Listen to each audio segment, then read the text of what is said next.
ankesave. Mirëmëngjes. Përshëndetje.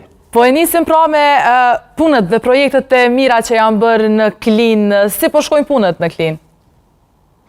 Po mirë, tash realisht pas lëshimit buxhetit të vitit, kemi fillu me procedurat, iniciimin e procedurat dhe fillimin e projekte. Mirë, po ka shumë kontrata dhe nga viti i kaluar që janë duke punuar kompanitë në implementim e sipër, po të njëjtën kohë jemi të goditën edhe me kontratën kolektive, pra me procesin e përmbarimit që pothuajse për çdo ditë po na marrin parat nga llogaria bazuar në kontratën kolektive të punëtorëve të arsimit dhe shëndetësisë.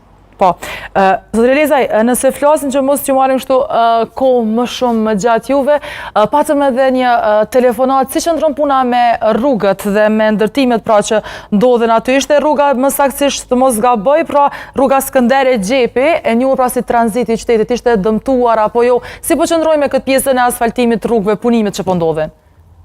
Po vitin e kaluar kemi rindërtu të gjitha rrugët e qytetit, përveç asaj rruge e cila nuk është në gjendje shumë të rëndë, pra është rrugë që nuk është bërë asfalt i ri, për ndryshe nuk ka gropa të theksume, por nëse qytetarët kanë vërejtje eventuale për në lokacion caktuar, në koordinat caktuar, lirisht na drejtohen edhe mu personalisht, por edhe me drejtorinë e urbanizmit dhe shërbime publike.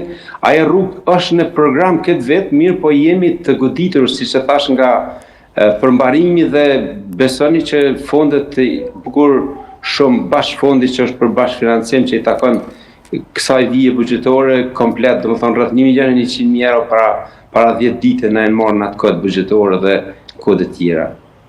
Por që këtë vetë e kemi në program me rindërtu.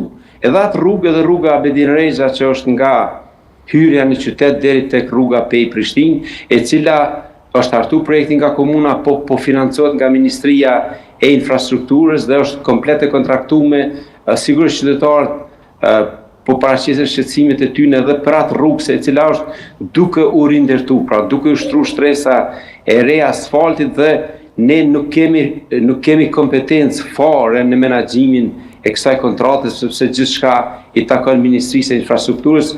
Bilet edhe kur po komunikojmë me kompaninë, po kemi mundësi me komuniku vetëm me nivelet e punëtorëve që po punojnë në teren. Po. Kryetar, të falenderoj shumë për këtë lidhje direkte për këto informacione që i dhe për ne dhe për